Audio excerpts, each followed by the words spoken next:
Hello guys, ஐ ஆம் மனிஷ். இன்னைக்கு நம்ம சேனல்ல என்ன வீடியோ பார்க்குறோம்னா, ரொம்பவுமே தம்ப்நெயில் பார்த்துருப்பீங்க, ரொம்பவுமே சேடான ஒரு நியூஸை பத்தி தான் நம்ம பேச போறோம். ஏன்னா இப்போ சூசைடுங்கிற ஒரு விஷயம் எதுக்குமே ஒரு முடிவானது கிடையாது.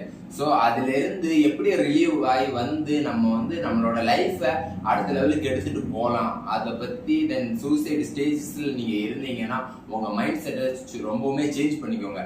தென் சூசைடு எதுக்குமே ஒரு தீர்வு கிடையாது.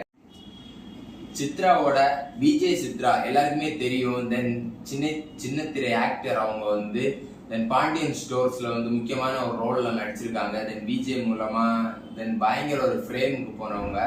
தென் 2020 அவங்க டெத் ஆயிட்டாங்க. 2020 டிசம்பர் 9 பூந்தமல்லியில இருக்க ஒரு ஸ்டார் ஹோட்டல்ல அவங்க ஒரு மர்மமான முறையில இறந்துருந்தாங்க. அது ஒரு சைட்ல தற்கொலைன்னும், ஒரு சைட்ல அது ஒரு திட்டமிட்ட கொலை அப்படின்னு அது வழக்கு போயிட்டு இருந்துச்சு. அதுக்கு யாரு அக்யூஸ்ட்னா அவங்களோட ஹஸ்பண்ட் ஹெமந்த் அரெஸ்ட் பண்ணியிருந்தாங்க போலீஸ். அதுக்கு தீர்ப்பு இந்த டிசம்பர் 2024 வந்திருக்கு. அதுல ரொம்பவுமே சேடான ஒரு விஷயம். அவங்க ரொம்பவுமே நிரபராதி, குற்றமற்றவர் அப்படின்னு அவரை போலீஸ் தரப்புல இருந்து அவங்கள ரிலீஸ் பண்ணிடுறாங்க. இதை கேட்டு என்னோட 2020 இருந்தே கேஸ் நடக்குது. 2024 தான் அதுக்கு ஆர்டர் பாஸ் ஆகுது. இதை ஒரு தந்தையா தென் ஒரு அஸ் அ ஃபாதரா அவங்களால ரொம்பவுமே ஏத்துக்க முடியல. அதுவும் இல்லாம டிசம்பர் 9 அவங்களோட டெத் டேட், அவங்க இறந்த நாள். டிசம்பர் 9ல இருந்தே அவர் ரொம்பவுமே அப்செட்டா உடஞ்சு போனேன். ஏன்னா ஆகஸ்ட்லே அவங்களுக்கு தீர்ப்பு கிடைச்சிருக்கு. அவங்க நிரபராதின்னு அக்யூஸ்ட விட்டுட்டாங்க.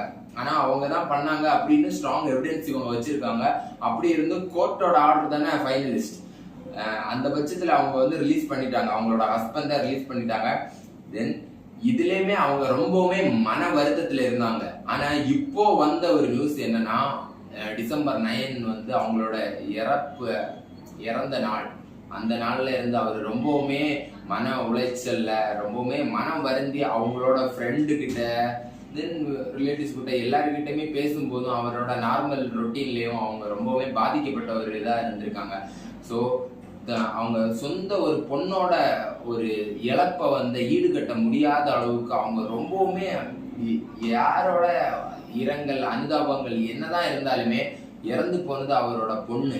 அஸ் அ ஃபாதரா அவர் ரொம்பவுமே உடஞ்சு போயிருந்தார் அந்த இடத்துல.